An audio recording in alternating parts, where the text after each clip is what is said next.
안녕하세요 여러분. 이번 영상에서는 부족한 제가 경제학적인 관점에서 사업가인 미국 트럼프 대통령의 관세 정책을 비판하는 시간을 가져보고자 합니다. 지난 2025년 4월 9일 도널드 트럼프 대통령이 기존 입장을 바꾸며 상호관세를 90일간 유예한다고 발표했습니다. 그 결과 바닥을 모르고 추락하던 미 증시가 2000년도 초 이후 처음으로 다우, 나스닥 등이 하루 만에 10% 이상 상승하는 놀라운 성과를 보여주었습니다. 트럼프가 추구하는 강력한 지도자 모습을 위해서라도 최소한 몇 주간은 강경한 태도를 유지할 줄 알았는데 예상과 달리 너무나도 빠른 태세 전환이었습니다. 또한 영상을 업로드하는 오늘 역시도 상호관세가 10%가 한선이나 일부 예외가 있을 수 있다는 등 지속적으로 말바꿈으로 좀 물러서는 행위를 보이고 있는데요. 그렇다면 왜 갑자기 트럼프가 강경한 모습에서 조금씩 물러나는 모습을 보이는 것일까요? 트럼프를 옹호하는 입장에서는 중국에 대한 전략적인 입장이라고 이야기하지만 현실적으로 그 이유는 금융시장 신뢰의 급격한 추락 때문이 아닐까 싶습니다. 실제로 트럼프의 오락가락한 관세 정책이 미국 금융 패권 자체를 흔들고 있지요. 월가에서는 채권 시장의 복수라는 표현이 있습니다. 이것은 정부가 무책임한 경제정책을 펼치면 투자자들이 국채를 대거 매도해 금리를 급등시키고 이를 통하여 정책 수정을 강요하는 현상을 의미합니다. 어쩌면 트럼프가 갑작스럽게 상호 관세 정책을 유예한 배경에도 채권 시장의 반란 때문이 아닐까 생각합니다. 통상적으로 주식시장이 흔들리면 투자자들은 상대적으로 안전한 자산으로 눈을 돌리게 되어 있고 그 안전자산 중 대표적인 것이 바로 미 국채입니다. 그러나 2025년 4월 2일에 트럼프가 상호 관세를 전 세계에 적용하겠다고 선언하자 사태는 이상하게 돌아갑니다. 주식과 국채가 동시에 급락하는 이례적인 현상이 발생한 것입니다. 이 발표 이후 10년물 국채 수익률은 단 며칠 만에 0.4%포인트 이상, 30년물은 0.5%포인트 이상 급등했습니다. 이는 1982년 이후 가장 빠른 상승 속도였습니다. 얼핏 보기에는 그냥 적은 금리 차이 정도 아니야? 이렇게 생각하실 수도 있는데 실상은 다릅니다. 현재 미국 연방 부채는 36조 달러를 넘고 여기에 매년 약 4조 달러의 새로운 국채가 발행된다고 가정하면 시장에 풀리는 국채 규모는 더욱 커집니다. 이러한 상황에서 금리가 0.5%포인트만 올라가도 수년 내 수천억 달러의 추가 이자 부담이 발생하게 되는데 이는 결국 세금 인상이나 복지 삭감, 소비와 투자 위축으로 이어질 수밖에 없습니다. 왜냐하면 국채는 결국 국가가 가져야 할 부담이기 때문에 이러한 금액을 충당하기 위해서는 조금 전 언급한 세금 등에서 그 금액을 끌어와야 하기 때문이지요. 또한 이러한 금리 급등 배경에는 단순한 투자 심리의 변화만 있었던 것이 아닙니다. 시장을 뒤흔든 보다 구조적인 원인이 있었습니다. 바로 베이시스 트레이드라는 투자 전략 때문입니다. 이 전략은 쉽게 말해 같은 국채를 두 가지 방식으로 동시에 사고 파는 것입니다. 하나는 지금 당장 사고 파는 현물 거래, 그리고 다른 하나는 나중에 사고 팔기로 약속하는 선물 거래입니다. 이 둘 사이에 생기는 아주 작은 가격 차이를 이용해 수익을 내는 방식입니다. 예를 들어 지금 국채를 50달러에 사서 석 달 뒤에 60달러로 팔기로 약속된 선물을 동시에 판매한다면 그 차액이 바로 수익이 되는 것인데요. 미국 국채가 오랫동안 가장 안전한 자산으로 여겨졌기 때문에 이 전략은 안정적이고 예측 가능한 수익 수단으로 통해왔습니다. 하지만 문제는 지나친 레버리지였습니다. 투자자들은 미국 국채에 대한 과도한 신뢰로 1달러의 자산을 담보로 50달러, 심지어 100달러 규모까지 거래를 확장했습니다. 그런데 트럼프의 관세 발표로 국채 가격이 흔들리자 연쇄 반응이 시작된 것입니다. 결국 국채 가격이 떨어지면서 빚을 빌려준 금융기관들이 추가 담보를 요구했습니다. 유동성이 부족한 펀드들은 국채를 팔기 시작했죠. 문제는 모두가 파는 상황에서 이를 사려는 사람들이 없었다는 것입니다. 국채 가격은 점점 더 떨어졌고 담보 부족은 더 심해졌습니다. 매도는 결국 매도를 불렀고 악순환은 걷잡을 수 없이 확대되었습니다. 국채 가격이 떨어지면 이자율은 오르게 되어 있습니다. 이 내용은 제 다른 유튜브 내용을 한번 참고해 주면 좋겠습니다. 다시 돌아와서 결과적으로 국채 금리가 급등했고 시장 전반에 위기감이 번졌습니다. 세상에서 가장 안전한 자산이라고 여겼던 미 국채에 대한 신뢰가 무너지는 순간이었습니다.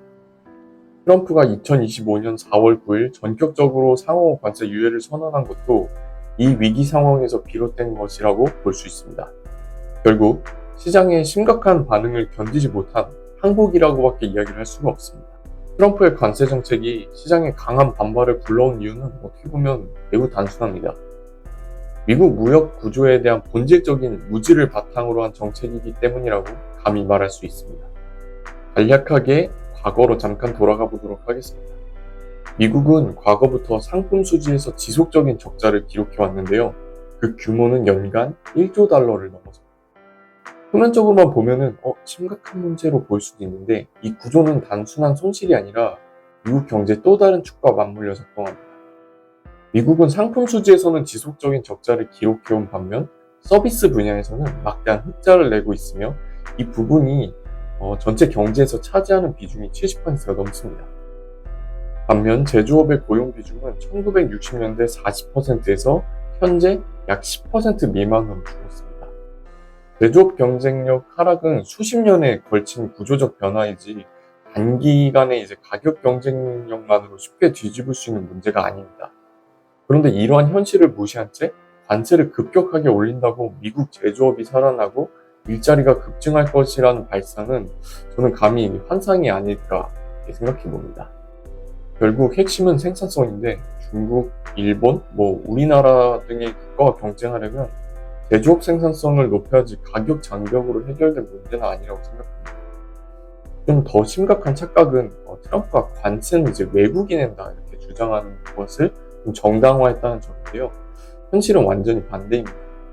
경제학의 원론에서도 다루는 내용인데 관세는 미국의 수입업체가 부담하게 돼 있고 그 부담은 고스란히 그 상품을 구매하는 미국 소비자에게 전가되게 돼 있습니다. 대통령이 잘못된 경제 인식을 확산시키고 그 위에 정책을 세운 것입니다. 무역구조에 대한 또 다른 오해는 상품 수지 적자를 무조건 줄여야 할 문제로 본 시각입니다. 현재 미국은 국제 기축통화인 달러를 세계에 공급해야 하는 위치에 있습니다. 달러가 글로벌 통화로 가능하려면 세계 시장에 충분한 양이 풀려야 하는데요. 그 주요한 경로가 바로 상품 수지 적자입니다.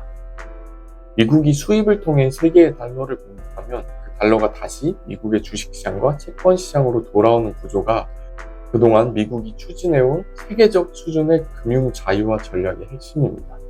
즉, 미국의 금융 패권은 달러 패권 위에 세워져 있고 그 달러 패권은 상품 수지 적자라는 통로를 통해 작동하고 있는 셈입니다.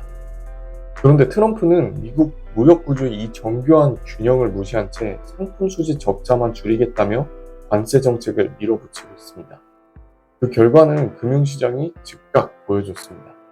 글로벌 투자자들의 신뢰가 흔들리면서 미국 국채 시장은 요동쳤고 달러와 가치는 급락했습니다. 일각에서는 달러 약세가 수출 경쟁력을 높여 무역 적자 축소에 도움이 된다며 트럼프의 의도를 좀 긍정적으로 해석하려고 하고 있는데요. 그러나 이게 대부분의 여러분들이 아시다시피 미국은 제조업 기반 수출 국가가 아닙니다. 달러 약세로 얻을 수 있는 효과는 제한적인 반면 달러의 신뢰 하락은 미국의 금융 패권을 토대로 스스로 약화시키는 결과를 초래할 수 있습니다. 어쩌면 이번 사태는 금융시장에서 가장 중요한 것이 신뢰라는 것을 다시 한번 확인시켜준 계기 같은데요. 미국 국제 금리의 급등, 달러 가치의 하락 등 상호 관세 정책 이후에 이 모든 분란은 시장이 트럼프 정부의 정책을 더 이상 신뢰하면 안 된다는 일종의 시그널이 아닌가 싶습니다. 물론 모든 정책에는 찬반이 있을 수 있습니다. 그런데 확실하게 이야기할 수 있는 것은 바로 시장이 가장 싫어하는 것은 오락가락하는 불확실성이라는 것입니다. 불확실성이 높아지면 기업은 투자를 미루고 가게는 소비를 멈춥니다. 이처럼 변동성이 클 때 조급하게 움직이면 오히려 더 큰 손실을 부를 수 있다고 생각합니다.